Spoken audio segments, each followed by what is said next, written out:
ChatGPT Plus is free for college students through May. Here's the thing. You've got a lot to do between now and then. Studying for finals, writing papers, trying to keep your life on track. And ChatGPT can help with all of it. It can quiz you for your econ exam, make a study guide from your French notes, plan out your meals and study breaks. It can get really specific on how you like to learn. It can even help you come up with ways to stop procrastinating. So from now until summer break, take advantage of all the ways ChatGPT can make your life easier. Restrictions apply.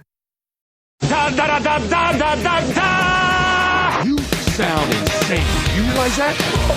Yeah. The whole world gone crazy. Seriously? Yeah. It's showtime. What up, man, fam? Welcome back for another bonus episode this week. One of 3 that we are releasing in this week's time. And we got a VIP episode coming later in the week as well, as we wrap up our batch of throwbacks that we will be releasing exclusively to our VIPs at madaboutmoviespodcast.com/VIP. And the party never stops with VIP. It stops ever after the episode's over. The Mad About Movies lounge is closed, but the VIP lounge is always open. And the Remix to Ignition is always hot and fresh out the kitchen in the VIP. So, Brian and I saw a movie that we wanted to talk about here. It's getting to be award season. There's so many movies that are going to be in contention for a lot of big awards, small awards, indie awards, what have you. And this is definitely one that I think is going to is definitely going to be in the conversation, or at least in my personal conversation. Sure. At the end of the year.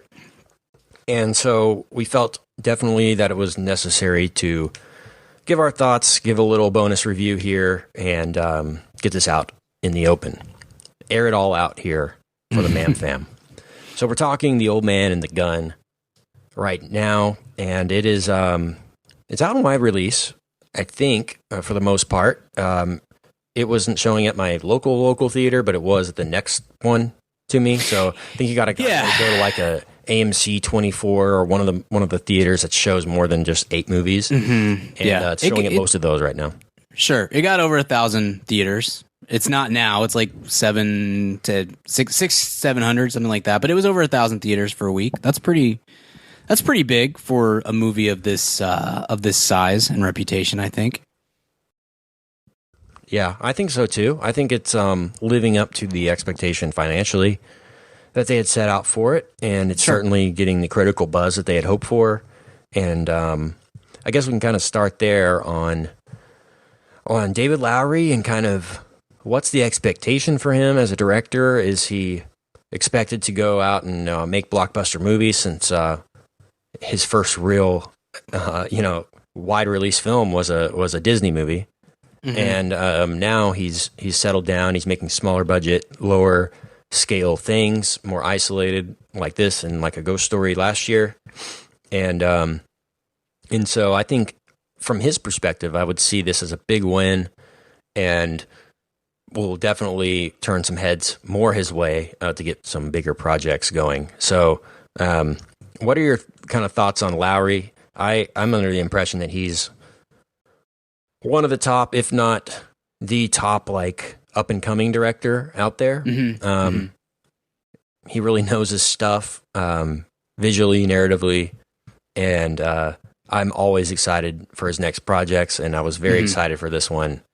And I'll spoil my review right now, but by saying I was pleased with the outcome of this one. But what are your David Lowery thoughts, Bri?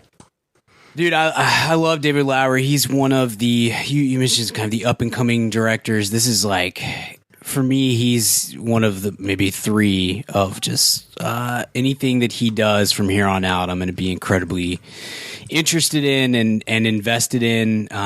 He has a great sense of how to make things cinematic that may or may not seem cinematic on the outskirts, and how to take. This is kind of the opposite. Like Old Man and the Gun is a very cinematic concept. Like you read the article that the story that this is based on, and it just screams movie. And then he kind of turns it into more of like a character piece than you could really see this being made into a $100 million budget sort of blockbuster type heist scam movie, and instead he turns it into a really quiet, small sort of just a chance for Robert Redford to show off how he used to be Robert Redford, and then it's very interesting. His sensibilities are just, I think, otherworldly, and he's so good. He's a local guy too, which is nice. He's based out of here. We like that. We like people that hail from DFW. But man, he's incredible. And this is it's very quickly. I saw Eighth and Body Saints, and I really liked it. And then I kind of set it aside and didn't think about it again. And then Pete's Dragon and Ghost Story kind of back to back really solidified my feelings towards him, and just more than just piqued my interest. It's like, I love a director that can do, we talk about guys, men and women who do the one for them, one for me sort of mentality when it comes to either acting or filmmaking. And he is a true purveyor of that. I think I'll do this one on an $8,000 budget that I basically shoot with an iPhone, and then I'll do a fairly big budget Disney movie, and then it's this, and then I'll do he's just announced he's got a new big budget Green Knight. I assume big budget. It's going through A24, so it may not be. Yeah, he's doing Gawain and the Green Knight, which is very Arthurian and the Wayne Knight biopic. Finally, what we've all we need a Newman for. Biopic there. It's finally happening. Yeah, and he has a big Disney movie that's kind of it's Peter Pan, right? They've never that's what it says on his IMDb. That. Okay. He danced around. He was on a Ringer show. Yeah. Okay, he was on a Ringer podcast. It's in development, but it's not at the point where they can announce anything. So he contractually can't say that they're doing it. But sure. I think that's probably what they're working on. They need really some time to breathe from that last Pan movie too. So, oh my gosh, seriously.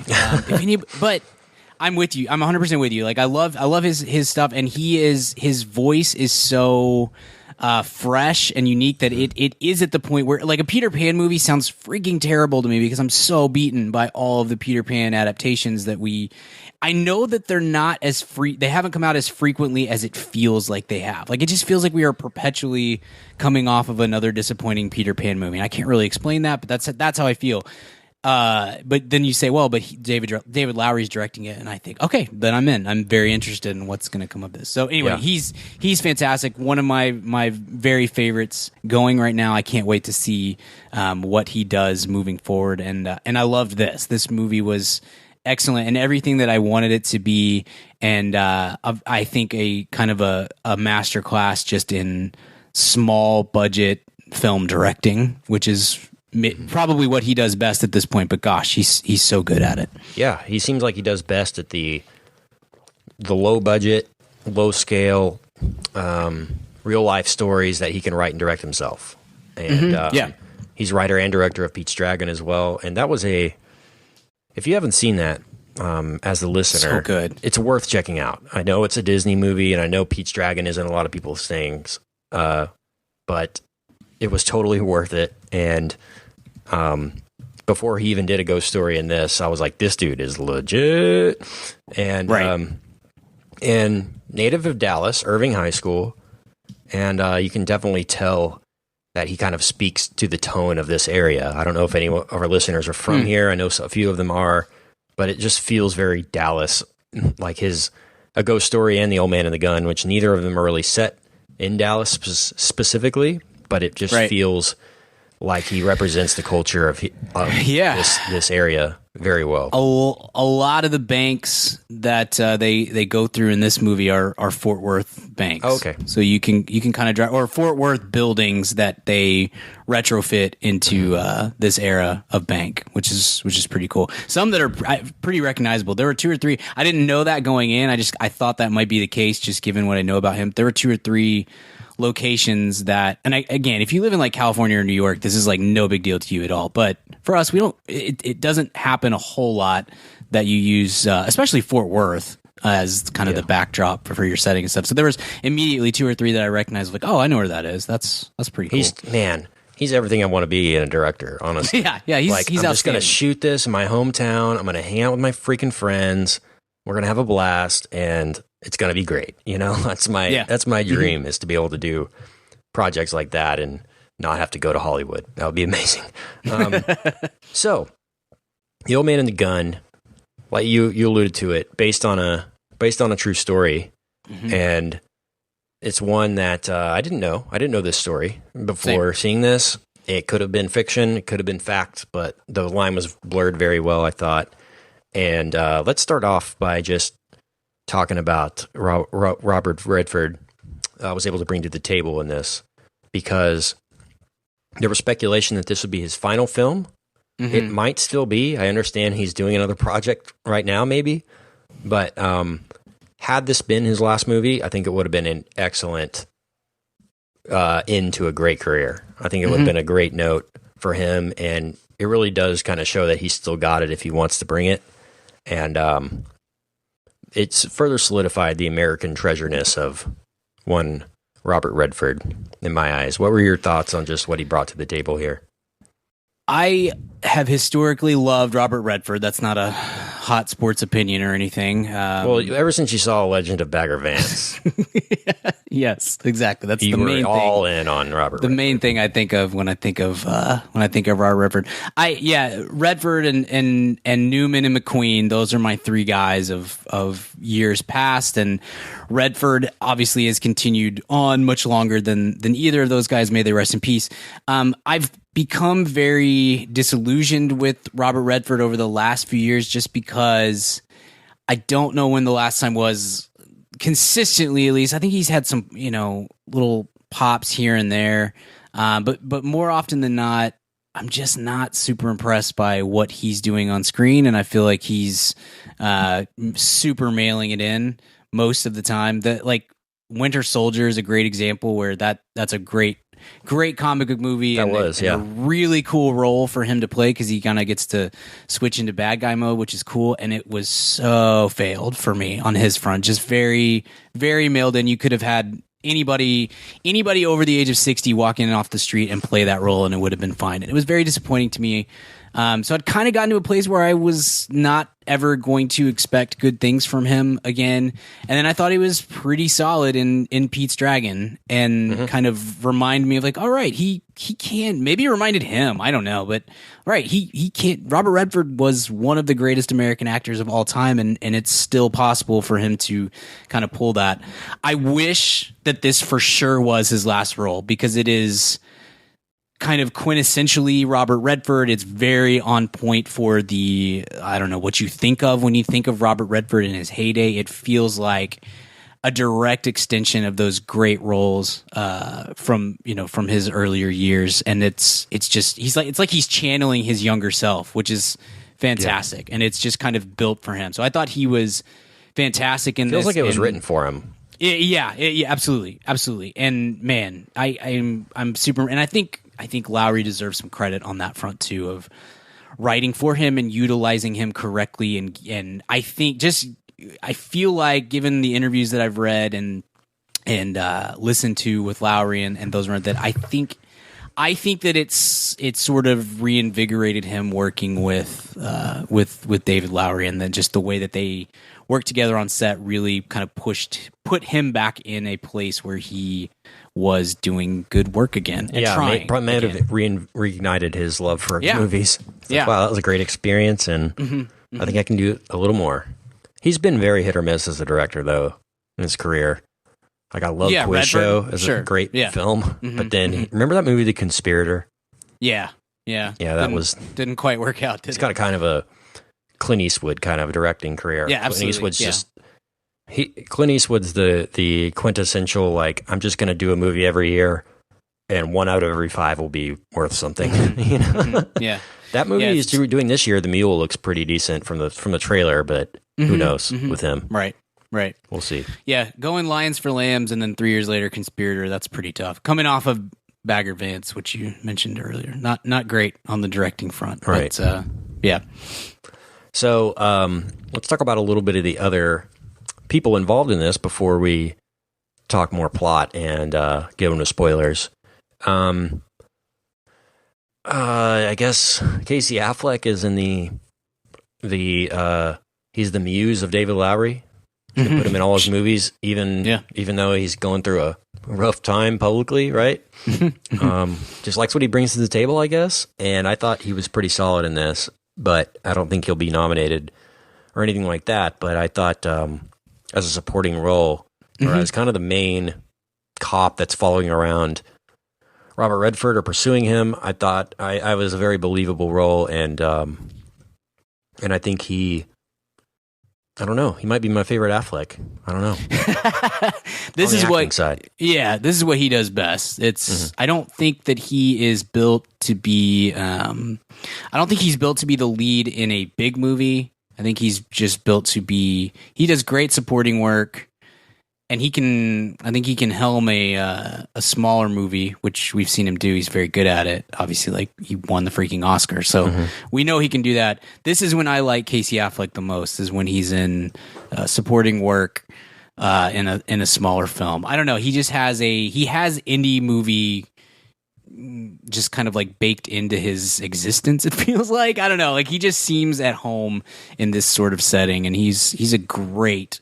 He plays off of Redford very well, even though they really only share like one or two scenes. Like the bemused cops and robber bit that this movie is going for, where there's a respect there, and it is kind of a cat and mouse situation, and it never really quite transitions over to like being too heavy, or they're just really gunning for each other or whatever. It's just kind of a fun back and forth. And I think he's really good at what he does in this kind of thing. He makes for a good companion to Redford. Absolutely. I thought this was kind of a heisty movie, but not so much as well, because it's about a guy that's it's about a guy that's kind of semi-retired from doing these things supposedly, but just can't quite quit because he gets so much joy out of it. And how easy it was for him to rob banks was really interesting in this too, about just walking up to the counter, smiling and saying, "This is a robbery," and kind of walking out, That's how he kind of never got caught, because he never made a scene. And I always love movies that go about that in a different way and don't make it typical. Hell or High Water was one 2 years ago, I believe, kind of the same tone, same setting as this, but set obviously in present time. This was a throwback, and it felt like it's a little bit documentary-ish in how realistic it was. And like I said, I'd never heard this story before. It made me want to go, like, if they did a book on this guy or something, that I would definitely be down for that. Right. It's from the New Yorker. It's by David Gran from 2003 where this all started. And I believe this story, and maybe even an elongated version of it, wound up in a book by David Gran. But it's a great, I'll send you the link. It's an awesome article. Really interesting read.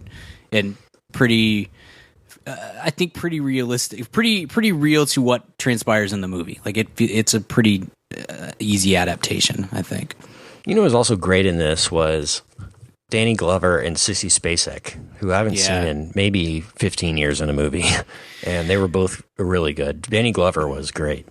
Big year for Sissy Spacek. She's got this. Yeah. She's got she's in Castle Rock, and she's in Homecoming. Coal Miner's Daughter, yeah. She's in Homecoming, the Julia Roberts Amazon show that I just started. Cool. So she's in a little renaissance. Yeah, what a fun.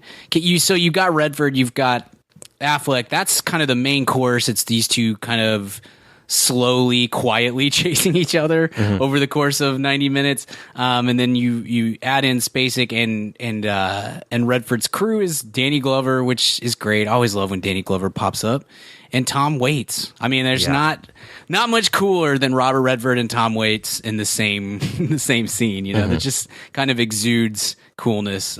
Maybe even especially at their age, which is amazing. But yeah, that's a fun. If you're only going to have like pretty much 5 people in your cast, I'm not sure you can do a whole lot better than that. That's pretty banging. Wish we could have had some Skylar Fisk in this though. Yeah, Where has she been? I know. I miss Skylar Fisk. We need her singing and Orange her County reboot or something to get her in. You and me, we need to do an Orange County throwback at some point. I rewatched that recently. I know Richard hates it because he's an idiot, but you and I need to talk it out. That would maybe be a good movie to do a sequel to, like right now. Yeah, let's get it. Let's do Colin it. Hanks, Jack Black, Skylar Fisk, Catherine O'Hara, John Lithgow. So much greatness. AT. Yeah, that would be awesome. Great. That was a great script, by the way. It was one of the best of that time. MTV one of the best films. of 2002. Wow, Mike White really fell off too. But yeah, he's. Do you know what he's doing right now? Yeah, he's backup quarterback for the Cowboys, I think.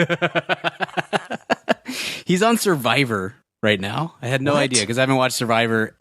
Pretty much. I know he wrote the Emoji Movie last year, and I don't think he was allowed out of his house after that. They put him on house arrest. That's probably deserved for like torturing humanity. Right. Worldwide. It was actually like an international crime, which is weird. Yeah.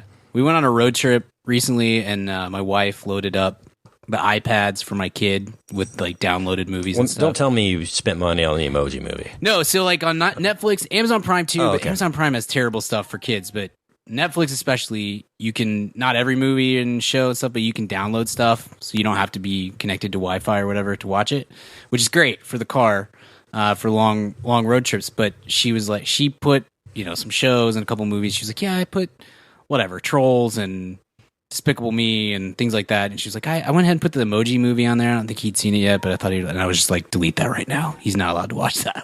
I do not want this to become a thing in our household. That's one of the worst movies I've ever, so cynical and terrible. And I do not want him to experience this and then want to watch it again. That's my great fear. So, well, I thought this movie kept me on the edge of my seat. It was funny. It was heartwarming. It reminded me of kind of the glory days of Robert Redford, like you said, in terms of The Sting and All the President's Men and those types of films. It felt like that, and I don't know if David Lowery was going for that, if he's just going with his instinct, but it felt much more, just even with the fonts and everything that they use, it felt much more like I'm going to make a movie that you would have seen in the 70s than I'm just going to do what my instinct tells me to do directorially. It felt very effortless at the same time. Yeah, absolutely. No, he has a very, he's kind of got a throwback style as far as his directorial choices and the stuff that he does with the camera. It's awesome. But it never feels, you're better at this than I am, Kent. Like you have more of an eye for the camera side of things, the director side of things. Yep. But like it never feels even homage-y, certainly not knockoff-ish, but it never feels even homage-y. It's just like, yeah, this is my style. This is what I do. And it's kind of, it's nostalgic without intending to be nostalgic. You know what I mean? Like it's just, it is this is who he is. And he's so good at it. And it seems, I know it's not because I know the kind of crazy work that goes into making a movie, but it seems very effortless. When he does this or he does Ain't Them Body Saints or A Ghost Story or whatever, you know that he made it in a very short period of time. He did it without a lot of the budget that you typically get for any movie these days. All these sorts of things. It's like watching, I don't know, it's like Michael Johnson in the 96 or 2000 Olympics when he just like, he's just lapping dudes and it looks like he's not even running. It's kind of like that. It just feels very natural without too much effort being put in. And again, I understand it's very difficult to make a movie. I'm not minimizing that. I'm trying to give him a compliment of, gosh, it just seems like this is what he is meant to do. Like this is his purpose in life, and he's incredibly good at it. I totally think that he would be on my top of my list for Star Wars. If I was Kathy Kennedy, I'd be calling this guy every day. Be like, so you want to do a little Star Wars thing? Yeah. See, that's he's in Disney umbrella too. Right. I wonder if he'd be good at that, or if it has to be done. I wonder if he would struggle when you got into, it's not just that he's in a studio system, but in a franchise system like that, where there are so many rules that you have to follow and it has to come out like this and it has to fit into the box and all this sort of stuff. I wonder if he would struggle in that, because just on paper, I see his movies and I think, gosh, he gets, He's great with the camera. He knows how to get the best out of his actors. He understands human emotions. Like, he's very good at pulling sentiment out of a scene without forcing you or like yelling at you to feel things and stuff. He's very, very good at this stuff. I wonder if you signed him to do whatever, Captain Marvel sequel or something, if it just kind of turns into He a fits struggle. the mold Yeah. I wonder. I don't know. Listening to him on the Ringer show, it seemed like he didn't come out and say that he had turned down franchise opportunities, but he did kind of say, he hinted around that he wasn't sure that he would be good at doing that. I understand the fact that on Pete's Dragon they let him tell it his own way. It feels like. It wasn't like, okay, this is what Star Wars movies are. It's not like a Lord Miller situation where if you don't fit the mold, you're out. Right. Or if you don't do the template, of what these movies are, then you're out. And I think he probably, I don't know, to turn down Star Wars takes I'm not saying from anybody, but I'm just saying like, I don't think he can just go to a studio system and all the producers tell him what to do, and he puts his name on it, and No, I agree. I'd love to see it, and I would especially love to see it in a standalone sort of Star Wars movie. I'd rather see that versus whatever the second movie in the next trilogy or whatever. But on that podcast, he said, what was his for Pete's Dragon? He kind of told Disney, I'm not really sure that I'm meant to work in this kind of system, and they told him, just make an original movie and we're going to slap Pete's Dragon, the title on it, basically. Make an original movie about a dragon and we're going to call it Pete's Dragon. That's all you have to do. If you treated it like that, especially with a standalone movie, Star Wars or Marvel or, X-Men, everything else that Disney owns at this point, I think you would have, I would just guess that you'd have better results than like, hey, you're going to take over for J.J. Abrams or something and do the next one. But I'd love to see it either way. I think I'd very much enjoy it. So what were some memorable moments in this film for you that kind of stick out? I loved the montage. I'm typically anti-montage like most people are at this point, but this one was fun, kind of seeing as Casey Affleck is tracing back through all these case records and seeing. That was such a file scene. Yeah, it was a super file scene, but fun and kind of quirky, and the sort of jazzy score was fun too. Oh yeah, it was super good. I was surprised that it was an original score. Because it felt like he just picked out some records and but it was really good. That was very cool.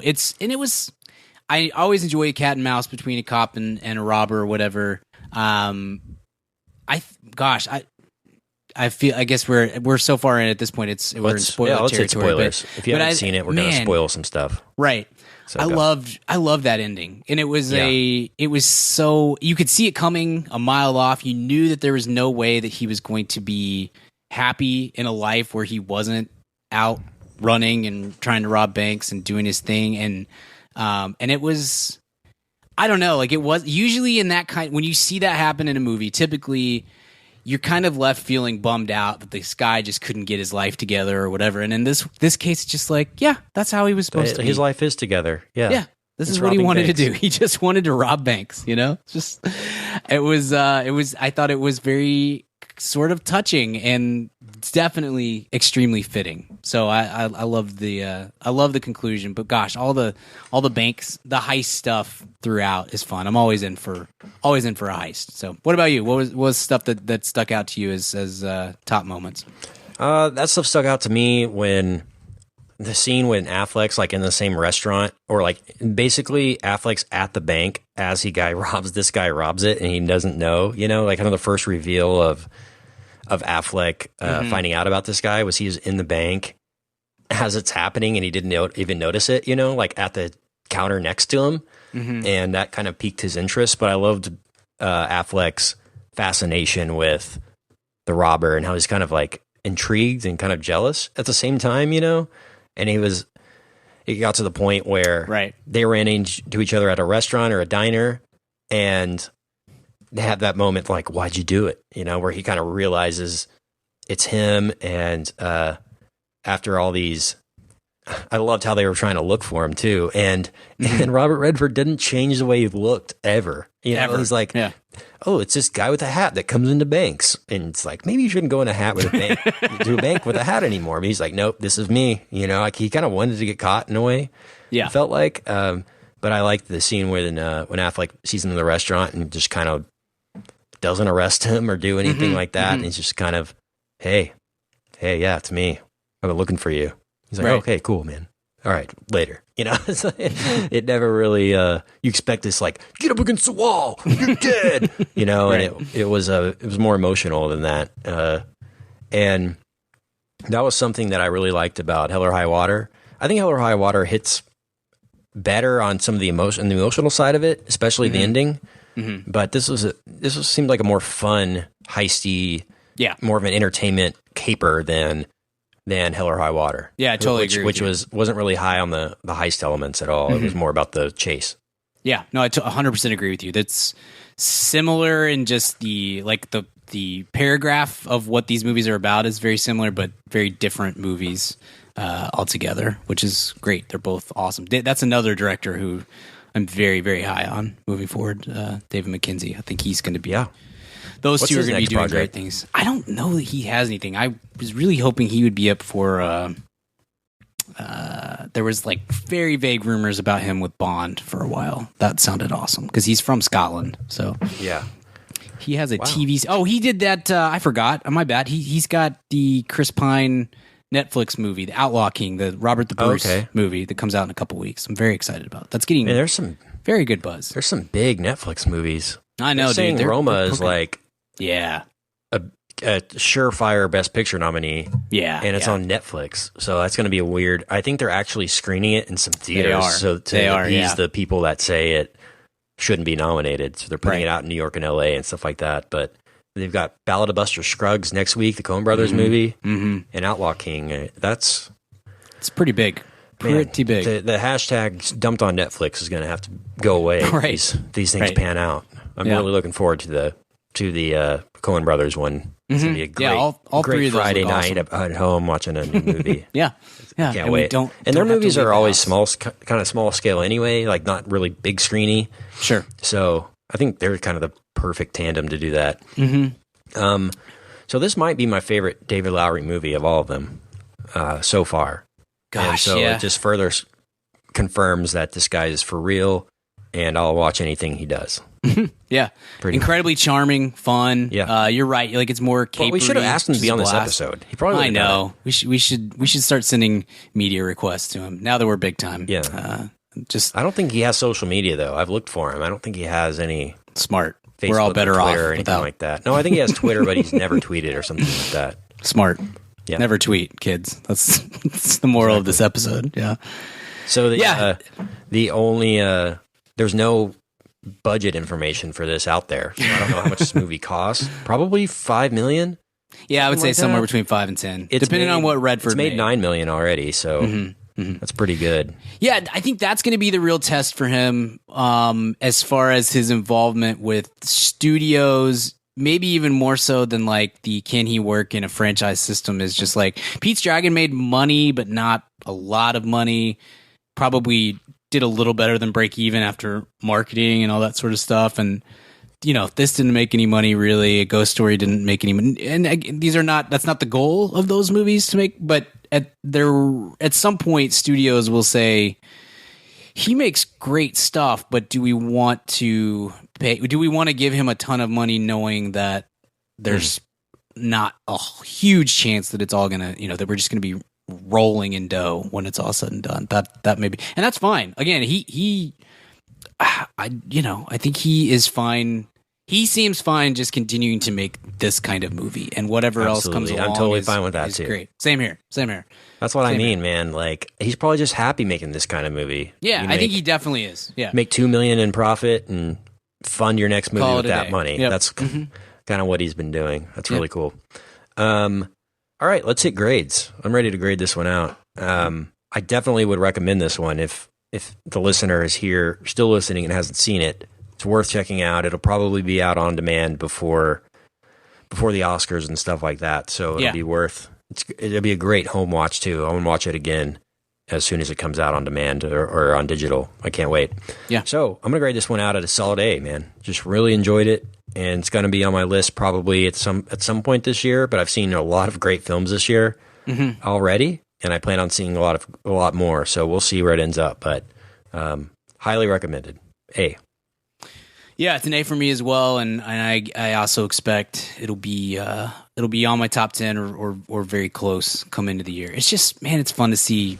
It's fun to see Redford care. It's fun to see that kind of twinkle in the eye charm that he's always had, and really, like I said, I kind of wish that this for sure was the last thing that he was going to do acting wise, because it's such a great thing for him to go out on top of. But yeah, I love the movie. A little slow. If you're not a fan of the slow, I hesitate to even call it a drama because it is very lighthearted.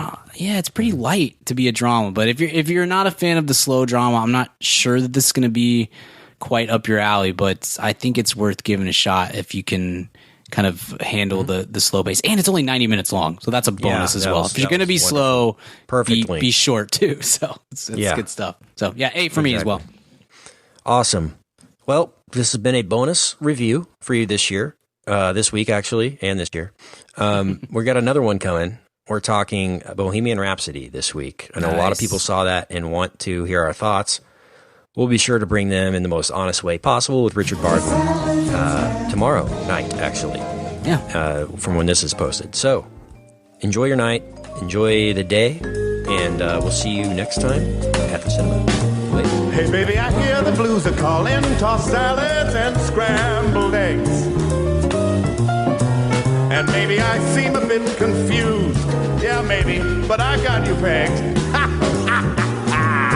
But I don't know what to do with those tossed salads and scrambled eggs. They're calling again. Scrambled eggs all over my face. They're making me yah-yah. Your salads and scrambled eggs. They're calling again.